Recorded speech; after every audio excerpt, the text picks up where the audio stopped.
सर्वांना माझा प्रेमपूर्वक नमस्कार। आम्ही लोकमान्य टिळक विद्यालयाचे काही विद्यार्थी तुमच्या समोर कार्यक्रम सादर करणार आहोत। हे कार्यक्रम तुम्हाला नक्की आवडतील याची आम्ही आशा बाळगतो।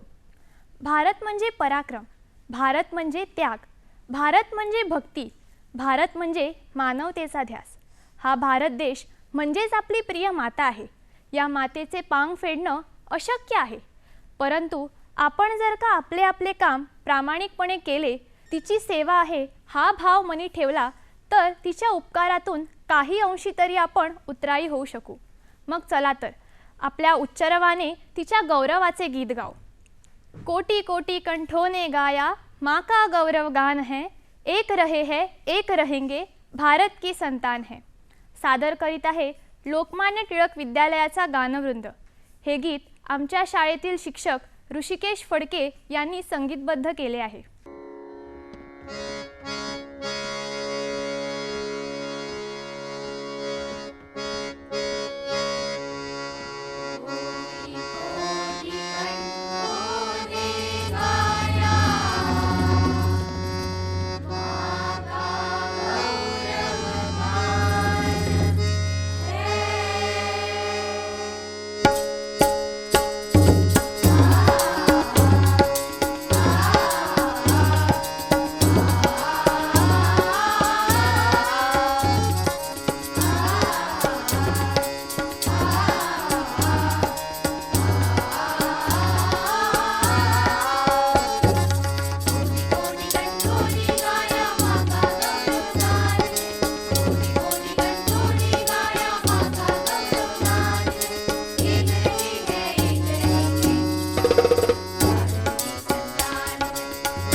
संतान है, भारत की संतान है।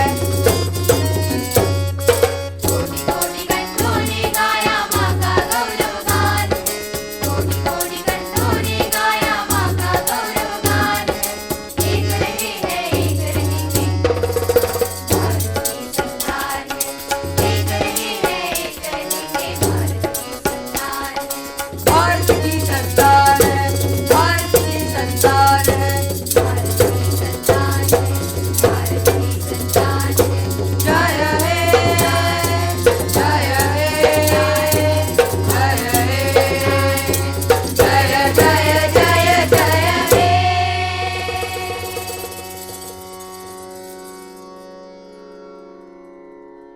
रसिक हो, मराठीतील प्रसिद्ध कवी विंदा करंदीकर आपल्या एका कवितेतून म्हणतात, आठवा मनी शिवाजी, आठवा प्रताप गाजी, आठवोनी भूतकाल या भविष्य रंगवा, आठवोनी भूतकाल या भविष्य रंगवा.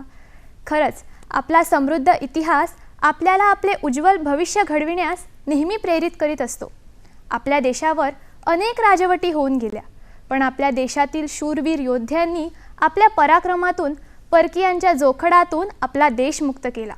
मग चला तर अशाच एका शूरवीर योद्ध्याची शौर्यगाथा आपण एका कथेतून ऐकूया. सादर करीत आहे कुमारी पद्मजा वैभव काळे. औरंगजेबाचा दरबार भरला होता. उत्तर भारतातील जवळजवळ सगळीच राज्य त्यांना काबीज केली होती, परंतु दक्षिण अजूनही छत्रपती शिवाजी महाराजांनी राखून ठेवली होती. म्हणूनच शिवबा त्याच्या डोळ्यात सलत होते. शिवबांची सगळ्या बाजूंनी कोंडी करायची म्हणून खानानं आधीच फाजल खान आणि सिद्धी जोहर नावाच्या 2 सरदारांना दक्षिणेत पाठवून ठेवलं होतं.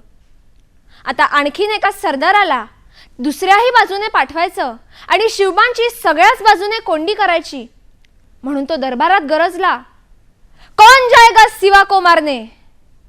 कोणीच तयार होईना, कारण सगळ्यांना छत्रपती शिवाजी महाराजांचा प्रताप ठाऊक होता. या प्रसंगावरती कवी कलशांनी एक सुंदर असं काव्य रचलेलं आहे. त्याचं एक कडवं असं, जाऊ मला या पतीला हराया, सभे माझी या पैज लावनिया, आसाम वाचीन कोचीन देशी, लढाई करू सिंधू लंघोनिया, औरंगशाह महानिग्रही तो पुन्हा सांगती सर्व त्याला परी, पाठीव कोठे करू चाकरी, नाया जाऊ शिवाजी बलिष्ठावरी.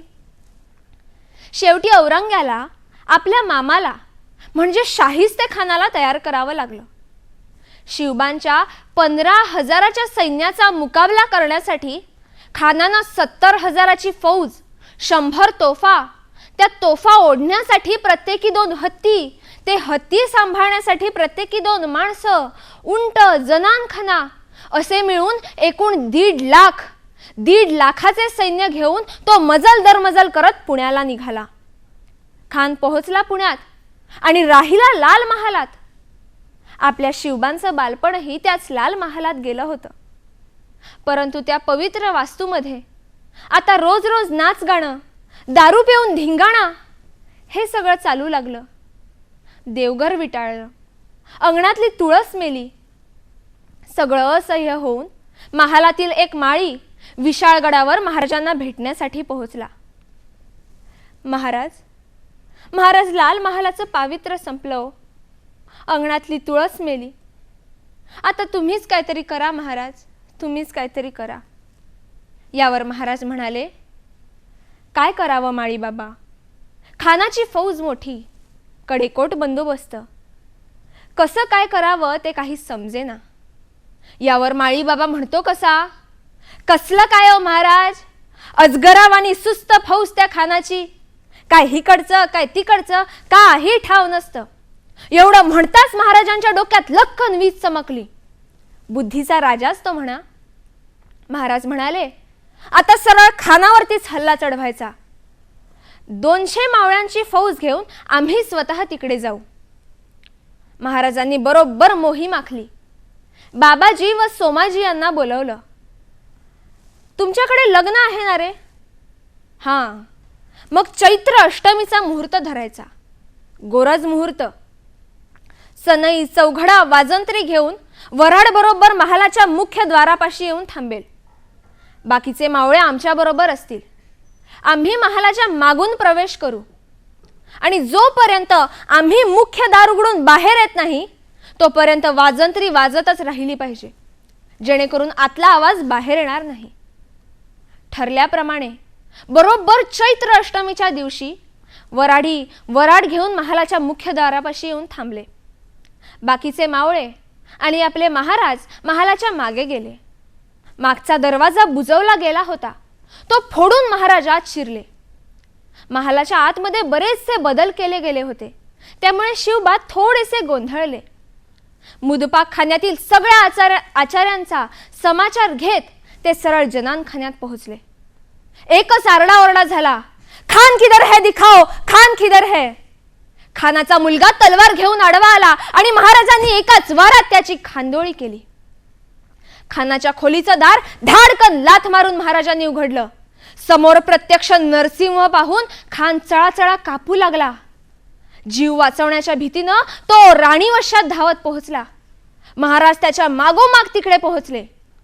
आता एकदा का वरच्या मजल्यावरून खालच्या मजल्यावर उडी मारावी आणि जीव वाचवावा म्हणून तो उडी मारायला गेला. एवढ्यातच महाराजांनी खड्ग उचलले आणि उसळे खड्ग भूपाचे, हर हर हर हर महादेव. उसळे खड्ग भूपाचे, ते दैवच की खानाचे, तुकडे उडले बोटाचे. गनी मौठला धावा धावा धावा, धाडसी गनिमी कावा, धाडसी गनिमी कावा. रक्ताचे फवारे उडाले. सगळा आरडाओरडा ऐकून सैनिक जागे झाले. मावळे स्वतःच दार उघडून बाहेर आले आणि म्हणाले, गनीमाया और खान साहब को मारा, गनीमाया और खान साहब को मारा. इकडे खानाचे सैनिक त्याला शोधतायत आणि आपले महाराज आणि त्यांचे मावळे त्यांनी कोंढाण्याच्या दिशेने पसार झाले. खानाचे सैनिक घोडा घेऊन साताऱ्याच्या दिशेने महाराजांच्या शोधात निघाले. तोच त्यांना एका जंगलामध्ये 100-150 लोक मशाली पेटवून घेऊन जाताना दिसले. ते लगेच त्या दिशेने गेले. कसलं काय, महाराजांनी बैलांच्या शिंगांना मशाली बांधून त्यांना जंगलात सोडून दिलं होतं. इकडे आपल्या शिवबांनी शाहिस्ते मामाचा चांगलाच मामा बनवला होता. माणसं तर माणसं हो, जनावरांनी सुद्धा महाराजांची साथ दिली. आपले महाराज आपल्या मावळ्यांसोबत विशाळगडावरती रामनवमी साजरी करत होते आणि तिकडे रावण रूपी शाहिस्ते खान आपली तुटकी बोटं घेऊन लवाजमा सांभाळत पुण्यातून पळ काढत होता. जेव्हा औरंगजेबाला ही बातमी कळली तेव्हा त्याच्या डोळ्यासमोर येत होता तो म्हणजे भल्या दरबारामध्ये 3 बोटांनी शिवबांना तुच्छ लेखणारा त्याचा बोट काप्या मामा. सर्व रसिक प्रेक्षकांना माझा प्रेमपूर्वक नमस्कार. आम्ही लोकमान्य टिळक विद्यालयाचे काही विद्यार्थी तुमच्यासमोर आज एक कार्यक्रम करणार आहोत. हा कार्यक्रम तुम्हाला नक्की आवडेल याची आम्ही आशा बाळगतो. मित्रहो, भारत देश हा महान देश आहे. इथले शेतकरी या देशाला सुजलाम सुफलाम बनवत असतात. या देशाचे सैनिक रात्रंदिवस त्रास सहन करून या देशाच्या सीमा मजबूत बनवत असतात. तसेच या देशाचे शास्त्रज्ञ दिवस रात्र झटून नवभारताचा पाया रचत असतात. आपल्यातील वैज्ञानिक गुणांची चमक दाखवली आहे. चला तर त्यांनी निर्माण केलेला प्रकल्प समजून घेऊ. स्वागत करूया कुमार दिवाकर कौशल सिंह याचं. नमस्कार, मेरा नाम दिवाकर सिंह, मैं लोकमान्य तिलक विद्यालय कक्षा 10वीं का छात्र हूँ और यह है मेरा प्रोजेक्ट जिसका नाम है वेस्ट ट्रीटमेंट प्लांट. हमारे देश में हर साल 9.4 मिलियन टन्स के करीब कचरा इकट्ठा होता है, जिसमें से केवल 60% रिसाइकल होते हैं और बाकी जो बचे 40% कचरा है वह या तो मिसमैनेज्ड होने के कारण लैंडफिल्स को जाते हैं या फिर लोग उसे रिवर्स में डंप करते हैं. अब जब हम इसे लैंडफिल्स में डंप करते हैं तब इससे काफ़ी तरह का प्रॉब्लम का सामना हमें करना पड़ता है. जैसे पहला है कि लैंडफिल्स काफ़ी ज़्यादा अमाउंट में मीथेन रिलीज़ करता है जिससे एयर पोल्यूशन होता है. दूसरा है वो ग्राउंड वाटर कंटेमिनेशन. जहाँ पे लैंडफिल्स होती है वहाँ के करीब जितने भी जो लैंड वाटर्स हैं वो कंटेमिनेट होते हैं. दिल्ली के गाजीपुर लैंडफिल्स भारत का सबसे बड़ा लैंडफिल्स है और उसके जो आसपास में जितने भी लोग रहते हैं उनमें ज़्यादातर कैंसर का डिजीज़ पाया जाता है और यह लोगों को काफ़ी तकलीफ़ें देती है। तेज़ दुर्गंध के कारण लोग वहाँ पे रहना भी काफ़ी मुश्किल हो जाता है। तो इसका प्रॉब्लम निकालते हुए मैंने यह प्रोजेक्ट किया है। इस प्रोजेक्ट में बेसिकली हम लैंडफिल्स का कचरा इकट्ठा करके उसे यहाँ पे थर्मल डिकम्पोजिशन की मदद से डिकम्पोज करेंगे और जब हम डिकम्पोज करेंगे जिसमें का जो प्लास्टिक का जितना अभी वैल्यूएबल केमिकल्स हैं उसको हम रिकवर कर पाएंगे और बाद में वह केमिकल्स को हम अपनी इंडस्ट्री में यूज़ कर सकते हैं। तो सबसे पहले यह प्लांट स्टार्ट करने से पहले हमें लैंडफिल्स के कचरे को इकट्ठा करके उन्हें ड्राई वेस्ट और वेट वेस्ट दोनों को सेपरेट करने पड़ेंगे। अब जितने भी ड्राई वेस्ट हैं उसको हम सबसे पहले यह बर्निंग चैम्बर में डालेंगे उसके बाद हम इसे बर्न करेंगे। बर्न करने से पहले यहाँ पे कुछ फिल्टर्स को ऑन करने पड़ते हैं। जैसे कि जब हम कचरा जलाते हैं तब काफ़ी ज़्यादा अमाउंट में स्मोक रिलीज़ होता है और जब स्मोक रिलीज़ होगा वो हमारे इन्वायरमेंट को काफ़ी ज़्यादा पल्यूट कर सकती है। तो इससे बचने के लिए हमने यहाँ पे लगभग 3 स्टेज स्मोक फिल्टरिंग सिस्टम लगाया है। सबसे पहले जब स्मोक आएगी तब यह चिमनी स्मोक को कलेक्ट करेगा, उसके बाद यह डायरेक्ट इस डेटा एनालाइज़र और स्मोक डिस्ट्रीब्यूटर के अंदर जाएगी। अब इसके अंदर हमने रेस्पबेरी पाई लगाया है।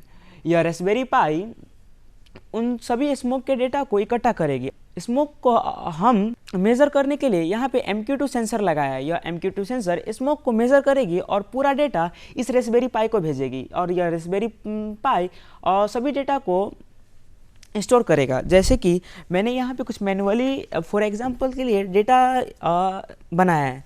जैसे लास्ट 5 डेज़ का डेटा यहाँ पे रिकॉर्ड हुआ है जिसमें से वेस्ट हम लोगों ने जलाया है वो 700 kg। It is just for example. अभी उसमें हम लोगों को बर्निंग टाइम 5.30 आवर्स लगे हैं और स्मोक प्रोड्यूस 2 to 5 ppm के करीब हम स्मोक प्रोड्यूस हुआ है और जिसमें से हमने 94% स्मोक को फिल्टर किया है और बाकी जो ऐश जलाने के बाद जो ऐश बचते हैं उसका अमाउंट 235 kg के करीब हुआ है। अभी बेसिकली यहाँ पे हमने मैनुअली डाला है बट जब हम इसे इम्प्लीमेंट करेंगे तब हम नोड MCU की मदद से यह सभी डेटा को ऑटोमेटिकली रेस्पबेरी पाई के अंदर स्टोर कर पाएंगे।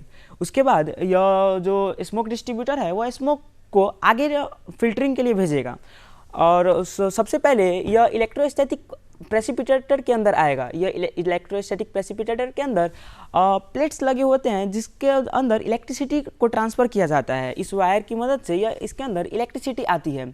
अभी यह इलेक्ट्रिसिटी उस प्लेट पे जाएगी और उस प्लेट के आसपास मैग्नेटिक फील्ड तैयार होगा और मैग्नेटिक फील्ड तैयार होने के कारण स्मोक के अंदर जितने भी जो नैनो प्लास्टिक्स है और हैवी मेटल्स हैं वो उसके साथ सेपरेट कर लेगा और इसके साथ साथ ही स्मोक के अंदर जो डायोक्सिन्स है जो माइक्रो प्लास्टिक को बाउंड हुए हैं वो भी इस इलेक्ट्रोस्टैटिक प्रेसिपिटेटर की मदद से क्लीन हो जाएगा। बट डायोक्सिन पूरी तरीके से सेपरेट नहीं हो पाएगा जिसके लिए हम इसे आगे भेजते हैं और यह एक्टिवेटेड कार्बन फिल्टर है। यह एक्टिवेटेड कार्बन फिल्टर काफ़ी तरह के केमिकल्स को सेपरेट कर लेती है जैसे कि VOC, dioxin, fumes, sulphur oxide etcetera.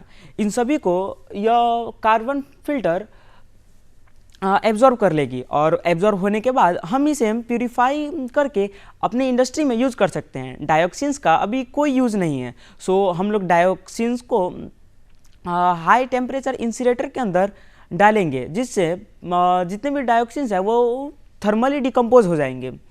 उसके बाद बाकी जो जितने भी बचे गैसेस है उसको हम यह मेम्ब्रेन सेपरेटर के अंदर डालेंगे। यह एक मेम्ब्रेन सेपरेटर है जो कि स्मोक के अंदर का मॉलिक्यूलर मास और डेंसिटी को देखकर उसको फिल्टर करती है।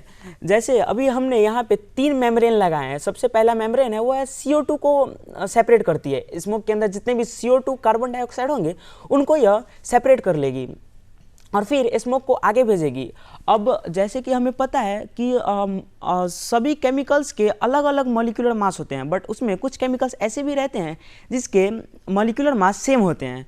तो यहाँ पे कार्बन डाइऑक्साइड के साथ साथ उसके जो सिमिलर जितने भी मॉलिक्यूलर मास के केमिकल्स होंगे वो भी इसके साथ इकट्ठा हो जाएगा उसके बाद हम स्मोक को आगे ट्रांसफ़र करते हैं इस CO मेम्ब्रेन सेपरेटर के अंदर। यह कार्बन मोनोऑक्साइड को स्मोक के अंदर से पूरी तरीके से निकाल लेती है और उसके बाद यह आगे ट्रांसफ़र होती है। उसके बाद यह आती है वो H2S मेम्ब्रेन सेपरेटर के अंदर।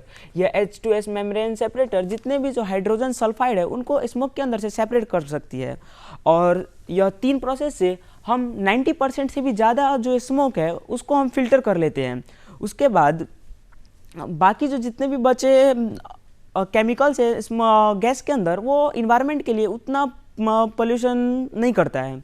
सो इसको हम या तो डायरेक्ट एयर के अंदर छोड़ सकते हैं, नहीं तो अगर हमें और फिल्टरिंग प्रोसेस करना है तो हम इसे फैब्रिक फिल्टर के अंदर डाल सकते हैं और या तो हेपा फिल्टर के अंदर डाल के हम उस स्मोक को पूरी तरीके से फिल्टर कर सकते हैं। इन 3 फिल्टरिंग प्रोसेस के बाद हमारे पास जितने भी जो प्रोडक्ट्स आते हैं, प्रोडक्ट्स मतलब कि जितने भी जो केमिकल्स आते हैं उसको हम अपने इंडस्ट्री में यूज़ कर सकते हैं। जैसे कि VOC का यूज़ काफ़ी पेंट फैक्ट्री में होता है। दूसरा कार्बन डाइऑक्साइड का यूज़ भी सॉफ्ट ड्रिंक के जितने भी इंडस्ट्री होते हैं उसके अंदर होता है। तीसरा कार्बन मोनोऑक्साइड का यूज़ हम मेटल को सिंथेसाइज करने के लिए यूज़ करते हैं और काफ़ी तरह के केमिकल्स हैं जिनका भी यूज़ हम अपनी इंडस्ट्री में करेंगे। और इस पूरे पावर प्लांट को हम पावर करने के लिए यहाँ पे 3 ट्रांसफार्मर्स लगाए हैं। यह एक ट्रांसफार्मर्स इस इलेक्ट्रोस्टैटिक प्रेसिपिटेटर को चलाता है और यह जो दूसरा ट्रांसफार्मर है वह यहाँ पे यह जो फिल्टर है इसको चलाता है और यह जो तीसरा ट्रांसफार्मर है वो हमने एक एक्स्ट्रा लगाया। अगर इन केस यह ट्रांसफार्मर काम करना बंद कर देती है तब यह आगे कंटिन्यू कर सकती है। इसके साथ साथ ही यह इस पूरे पावर प्लांट का कंट्रोलर है।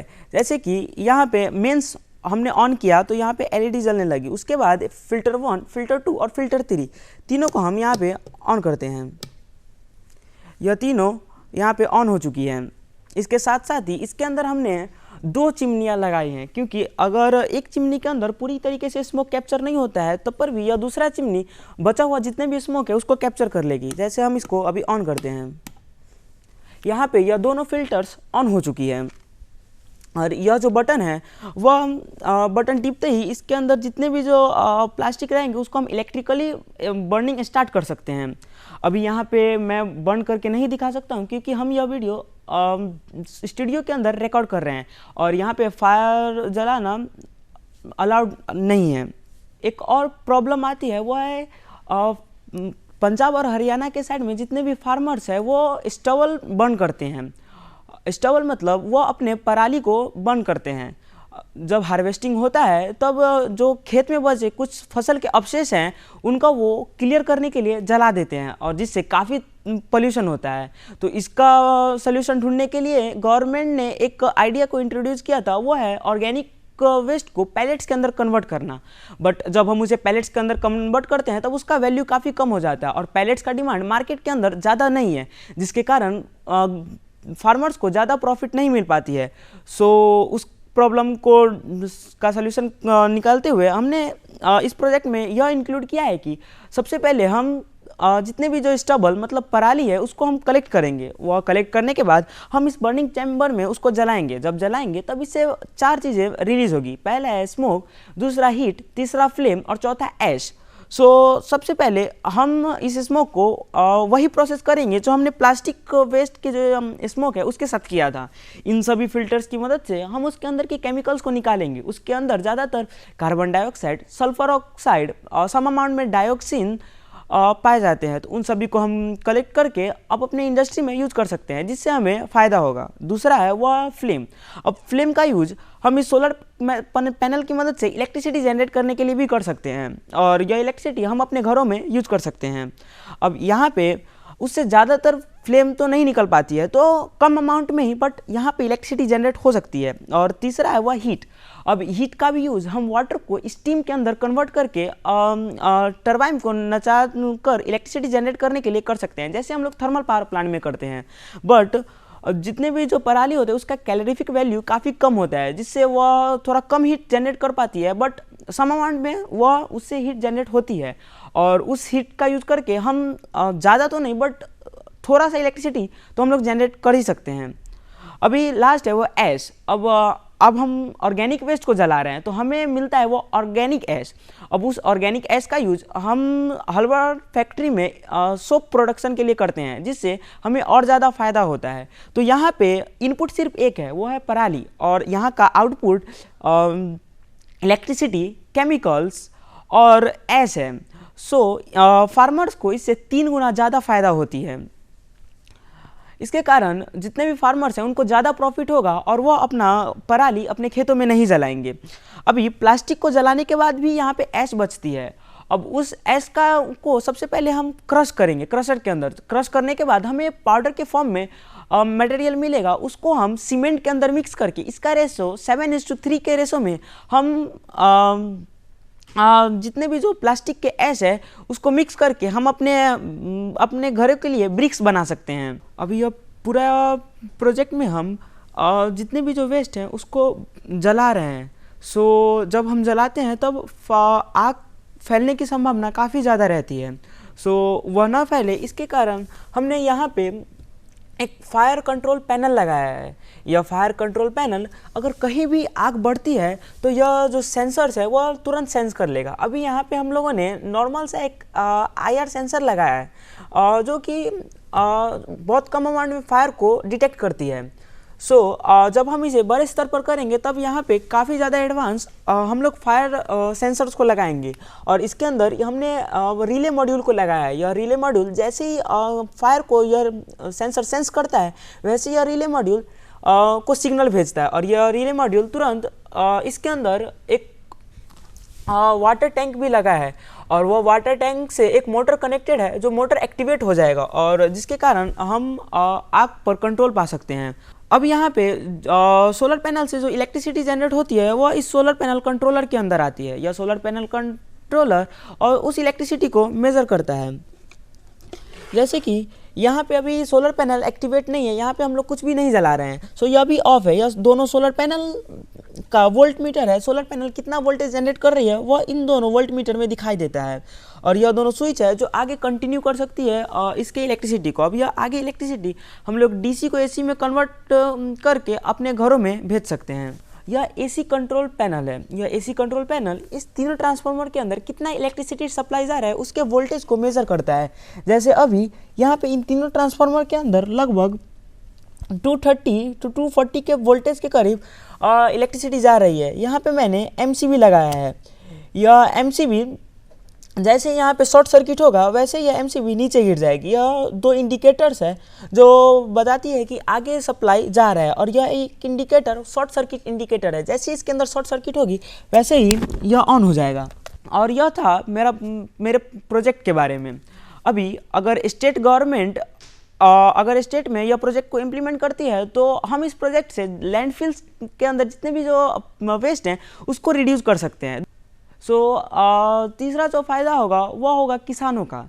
अभी किसान अपने खेतों में पराली को ना जलाकर अगर हमें देते हैं तो उस पराली का इस प्रोसेस से काफ़ी ज़्यादा प्रोडक्ट्स निकलते हैं, और इस प्रोडक्ट्स को बेचकर किसानों को काफ़ी ज़्यादा प्रॉफिट होगा, जिसके कारण वह अपने खेतों में पराली नहीं जलाएंगे, और इसके कारण हमारा इन्वायरमेंट भी पॉल्यूट नहीं होगा। Thank you.